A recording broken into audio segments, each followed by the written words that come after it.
Մայիսյան եռատոնի օրերին ու Հայաստանի, Ադրբեջանի նկատմամբ ունեցած փայլուն հաղթանակի տոնակատարության օրերին Ալիևը կրկին հոգեխանգարմունքի մեջ է ընկել։ Պարտության ծանր տրավման տարած Ադրբեջանի նախագահը էլի իրեն պատե տվել ատելության ու հայատյացության խոսքեր շռայլել հայ ժողովրդի հասցեին։ Ալիևը շարունակում է հայերին անվանել թշնամի։ Հեյդարի որդին եւս մեկ անգամ վերահաստատեց, որ խաղաղությունը միֆ է։ Düşməni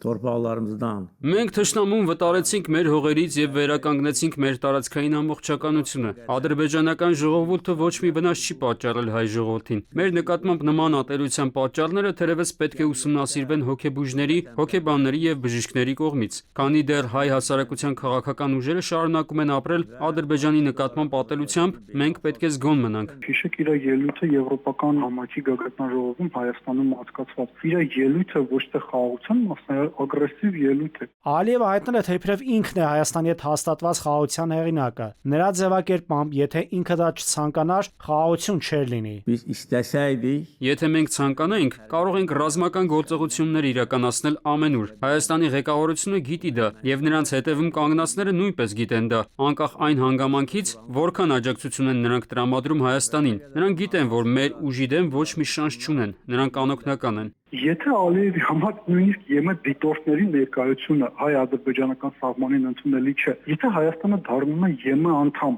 այդ պարագայում Ադրբեջանը ինչ մոտեցում է ունենալու հայ-ադրբեջանական սահմանի կոնֆիգուրացիայի վերաբերյալ։ Իր այս գնահատականները խոսում են այն մասին, որ օրակարգը, թե իբր Հայաստանը դառնում է Եվրամիության անդամ, ինքը մեր տարածաշրջանում մեղմ ասած խնդրահարույց է։ Ահն ու դողը ակնհայտորեն Ալիևի սրտում են։ Ասում է, Հայաստանի քաղաքական ոլորտում դեռևս կան շրջանակներ, որոնք ըստ նրա, եթե գան իշխանության, կտուժի հայ ժողովուրդը։ Հայ ժողովրդի հանդեպ էթնիկ զտում իրականացրածը, քնած հայ սպային կացնահարողին հերոսացրած երկրի ղեկավարի այսօրվա վտանգավոր խաղերն էլ ուղղված են Հայաստանի Հանրապետության, հայոց պետականության եւ հայկական ինքնության դեմ։ Սա ըստ փորձագետների ատելության հերթական դոզան է ուղղված հայ ժողովրդի դեմ։ Ատելության, անհանդուրժողականության եւ ագրեսիայի մասին խոսում է մի երկրի առաջնորդ, որը ոչ միայն ցեղասպանել է Արցախի հայերին, այլ նաեւ շանտաժով ու սպառնալիքներով զիջումներ կորզել։